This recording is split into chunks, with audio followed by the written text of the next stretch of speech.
You do not need to know precisely what is happening or exactly where it is all going. What you need is to recognize the possibilities and challenges offered by the present moment, and to embrace them with courage, faith, and hope.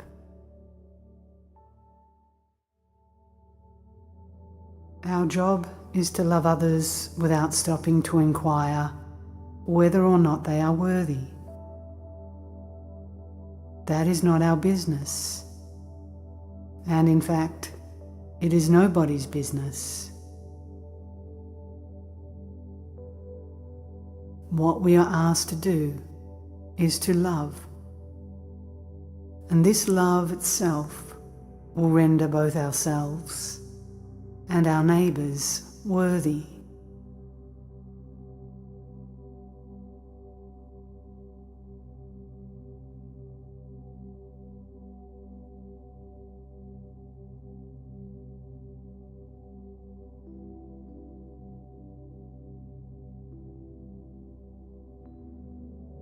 Instead of hating the people you think are war makers, hate the appetites and disorder in your own soul, which are the causes of war. If you love peace, then hate injustice, hate tyranny, hate greed. But hate these things in yourself, not in another.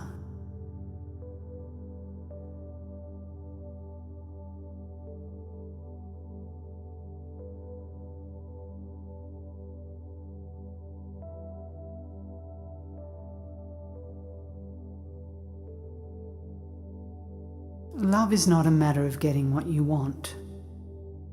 Quite the contrary. The insistence on always having what you want, on always being satisfied, on always being fulfilled, makes love impossible.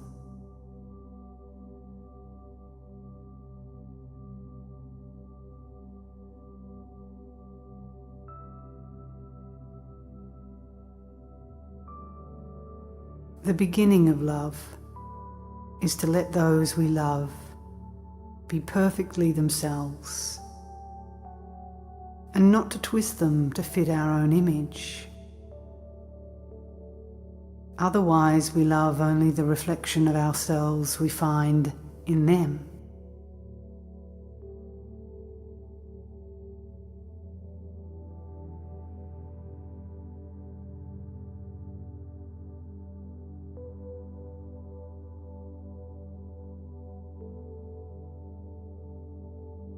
The rush and pressure of modern life are a form, perhaps the most common form, of contemporary violence.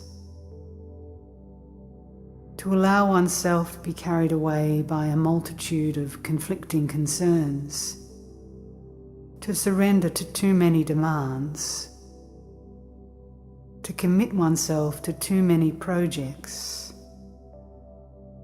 to want to help everyone in everything, is to succumb to violence. The frenzy of our activity neutralizes our work for peace. It destroys our own inner capacity for peace. It destroys the fruitfulness of our own work, because it kills the root of inner wisdom, which makes work fruitful.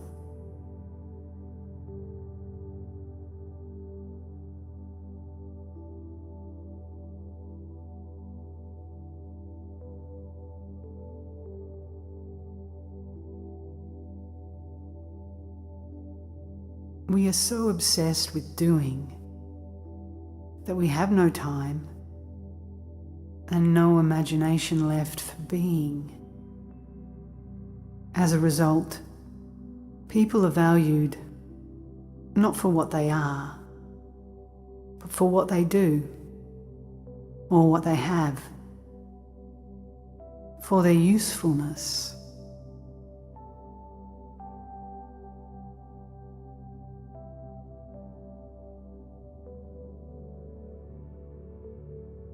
People may spend their whole lives climbing the ladder of success, only to find, once they reach the top, that the ladder is leaning against the wrong wall.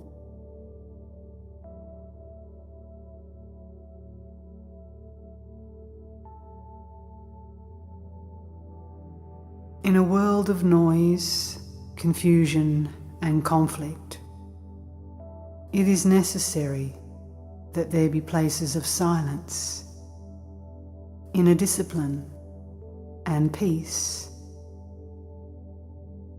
In such places, love can blossom.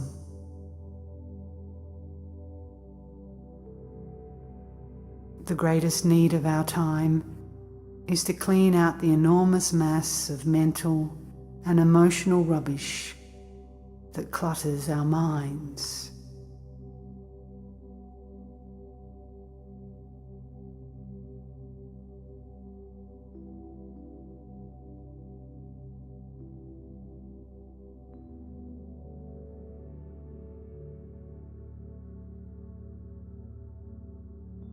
Learn how to meditate on paper.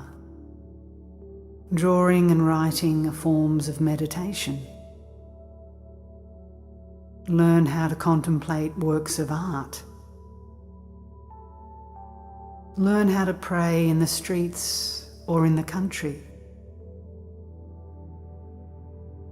Know how to meditate, not only when you have a book in your hand, but when you are waiting for a bus or riding a train.